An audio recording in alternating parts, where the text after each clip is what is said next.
मेरे पास समय कितना है? 3 महीने। 3 महीने और 1 महीने में 30 दिन की एवरेज ले लूं तो मेरे पास कितने डेज? 90 डेज हैं। अगर मैं इफेक्टिवली देखूं जिसके अंदर मुझे चीजों को क्या करना है, प्रिपेयर कर। इसके बाद रिवीजन भी जरूरी है भाई, पढ़ने हैं तो मॉक टेस्ट भी देने बहुत जरूरी है, उसके बिना गुजारा होगा नहीं। सीए के एग्जाम्स है तो इसके लिए कम से कम नहीं तो आप मान के चलो कि हम 35 to 45 डेज इसके लिए लेके चलते हैं। तो मेरे पास फ्रैंकली स्पीकिंग 3 महीने है। इतनी बात आपको समझ में आ गई? कोई गलत तो बन रहा है ना? अब 90 दिन हमारे पास हैं तो इसको यूटिलाइज किस तरीके से करें, कौन सी चीजें पहले पढ़ें, कौन सी चीजें बाद में पढ़ें।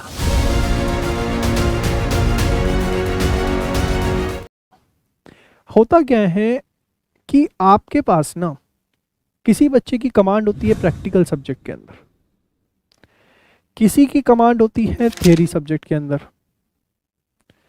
ठीक है ना। मतलब कुछ ऐसे होंगे जो इसमें बहुत बढ़िया होंगे, इसमें फुस होंगे। कुछ ऐसे होंगे जो इसमें बढ़िया होंगे, इसमें फुस होंगे, ठीक है। कुछ ऐसे होंगे जो दोनों में भी ठीक हो सकते हैं, और कुछ ऐसे हैं जिसमें दोनों में ही क्वेश्चन मार्क है। हर तरह का बच्चा होता है, ठीक है ना। डिपेंड करता है, देखिए पर पढ़ना तो चारों है। अब हमारे पास अगर प्रैक्टिकल में देखें तो एक अकाउंट्स का सब्जेक्ट है और एक क्वांटिटेटिव एप्टीट्यूड का सब्जेक्ट है। थ्योरी में आप देखो तो आपके पास एक लॉ सब्जेक्ट है, एक जो है आपका सब्जेक्ट है इको। अब ये आपको पता है कि आपका प्रैक्टिकल स्ट्रांग है या थ्योरी स्ट्रांग है, क्या आपका एरिया जो है वो कंपैरेटिवली ठीक है। तो आपको क्या करना है, बड़ा सिंपल सा तरीका कि आप एक सब्जेक्ट प्रैक्टिकल का उठा लो और एक सब्जेक्ट थ्योरी का उठा लो। सबसे बढ़िया तरीका जो आपके लिए रहेगा, स्टार्टिंग के फर्स्ट 15 डेज जब अगर आप पढ़ना शुरू कर रहे हो, ठीक है, तो आप क्या करो कि आप जो है पहले 15 दिन दो सब्जेक्ट्स को पढ़ो। और जिन बच्चों ने ऑलरेडी पढ़ाई शुरू कर दी है वो कुछ बातों को मैं बताऊंगा, वो ध्यान से सुनिएगा जो मैं आपको बातें बताने जा रहा हूँ। कि एटलीस्ट फर्स्ट 15 डेज, और अगर आप 30 डेज तक भी जाना चाहो तो आपका जो है फोकस सिर्फ दो सब्जेक्ट्स के ऊपर होना चाहिए, ठीक है। उसके बाद जो है after this you should start with the third subject.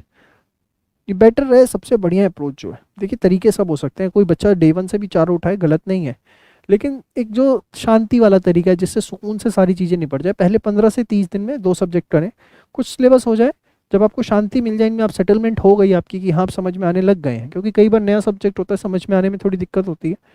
तो उसके बाद आप तीसरा सब्जेक्ट उठाएं, और once at least one subject is completed, कम से कम आपका एक सब्जेक्ट जो है वो कंप्लीट हो गया, कंप्लीट हो गया, तो उसके बाद जो है आप क्या करें, अपना जो फोर्थ सब्जेक्ट है उसको पिक करें, उससे पहले आप उसे पिक ना करें। ये सबसे बढ़िया और सबसे बेस्ट अप्रोच है आपके लिए, एकदम बेस्ट जिसको आप बोल सकते हो। इससे बढ़िया आपको कुछ नहीं मिल सकता, मैं आपको बता दूं। एक सबसे पहली चीज जो अप्रोच आपको ध्यान रखनी है वो ये ध्यान रखनी है, ठीक है। अब इसके बाद बताऊंगा पढ़ने का टाइम किस तरीके से डिवाइड करना है। तो आप देखिए, अभी भी अगर कुछ एडजस्ट करना चाहते हैं, जिन बच्चों ने पढ़ाई शुरू कर दी है तो इस हिसाब से कुछ एडजस्ट कर सकते हैं। बहुत ज़्यादा ना खींच तान करके कुछ फ़ायदा नहीं होता, शांति से चलो, सब हो जाता है। घबराओगे तो कुछ नहीं होगा, समझ रहे हो मेरी बात, ठीक है। तो एक तो अपने पास ये हो गया, इसको नोट करना चाहो कर दो, ठीक है। इसके बाद आगे बात नेक्स्ट, ये सबसे भयंकर चीज़ है जो बताने जा रहा हूँ। ये फॉर्मूला जिसने समझ लिया उसका बेड़ा पार है। अब इसके बाद क्या करना है आपको, देखो जो सेकंड फॉर्मूला है that is the time utilization, या मैं आपको इसे बोल सकता हूं टाइम टेबल आपका क्या होना चाहिए पूरे दिन का, ठीक है ना। तो देखिए ये बड़ा वैसे सब्जेक्टिव इशू है, आप क्या पढ़ रहे हैं, कैसे पढ़ रहे हैं, ये हर बच्चे का अपना एक सिनेरियो है। लेकिन इसमें मैं एक बहुत आपको बेसिक गाइडलाइन प्रोवाइड कर सकता हूं, जिससे बेसिक गाइडलाइन से आपको बहुत ज़्यादा मदद मिलेगी। क्या इसमें आप ना मेरे 4 पॉइंट्स को ध्यान रखिए। Point number 1, daily 1 hour revision. ये क्या है, इसमें आपको क्या करना है, इसमें आपको जो है ना रैपिड रिवीजन करनी है। रैपिड रिवीजन मतलब जो आपने ऑलरेडी पढ़ लिया है, जो आपने कंटेंट, उसको मैं ओल्ड कह रहा हूँ क्योंकि वो आपने ऑलरेडी पढ़ लिया है, तो उसको जो है ना आपको रैपिड रिवाइज करना है। मतलब रैपिड रिवीजन का मतलब क्या है, अपनी आंखों से पढ़ना। किससे पढ़ना है, अपनी आंखों से पढ़ना है अपने नोट्स को, बस आंखों से फटाफट वो उनको निकाल लो। क्या सर इसमें कितना पढ़ लेंगे 1 घंटे के अंदर? देखो टाइम 1 आवर रखना है।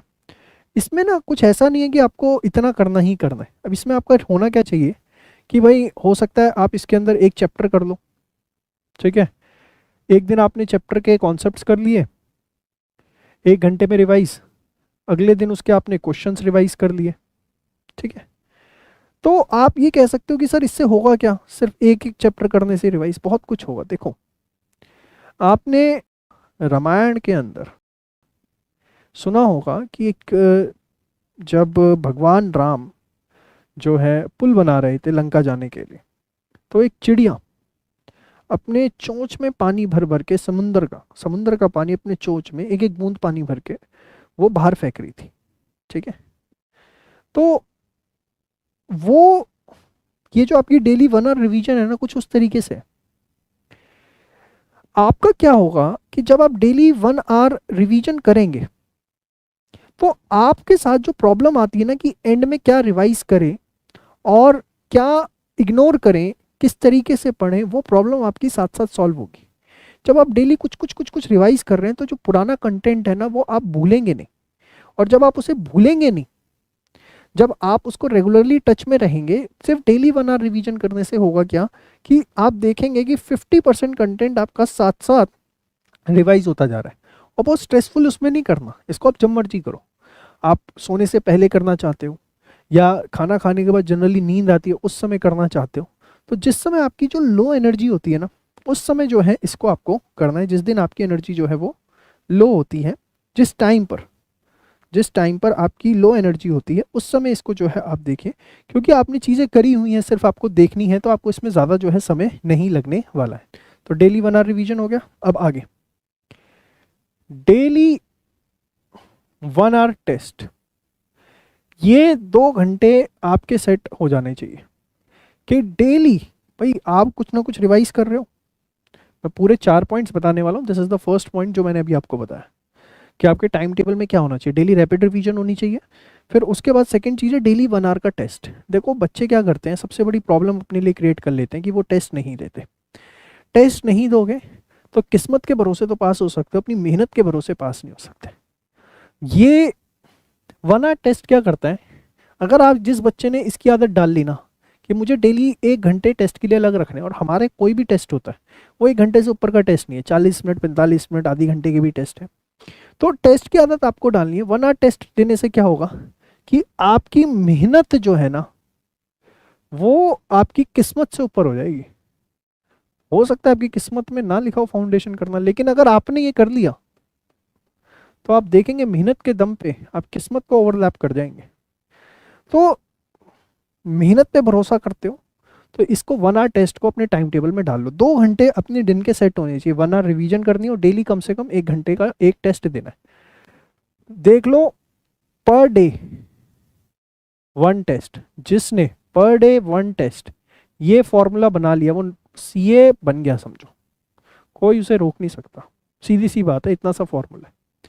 अब इसके बाद जो आपका बैलेंस टाइम है, बैलेंस टाइम जैसे सपोज अब आपके पास आप 10 घंटे पढ़ते हैं, 8 घंटे बचे, 8, मैं मान के चल रहा हूँ आप जो है 10 घंटे पढ़ाई करते हैं, तो 1 घंटा आपने यहाँ दे दिया, 1 घंटा आप अपने यहाँ दे दिया, बैलेंस टाइम बचा 1 मिनट।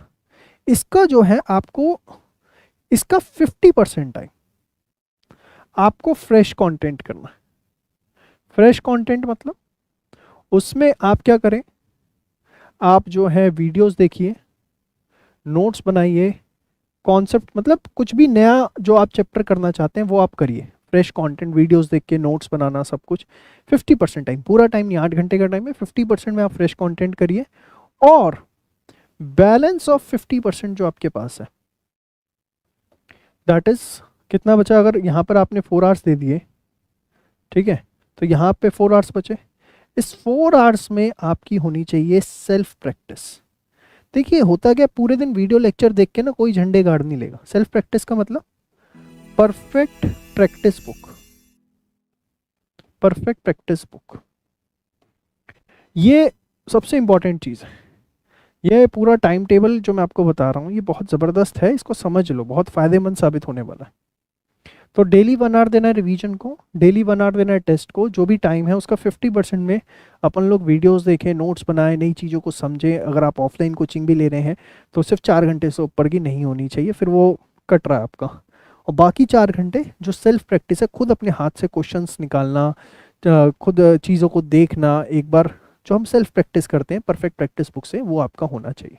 तो ये आपका जो है सबसे बेस्ट है टाइम यूटिलाइजेशन टाइम टेबल। बोलो समझ आया नहीं आया?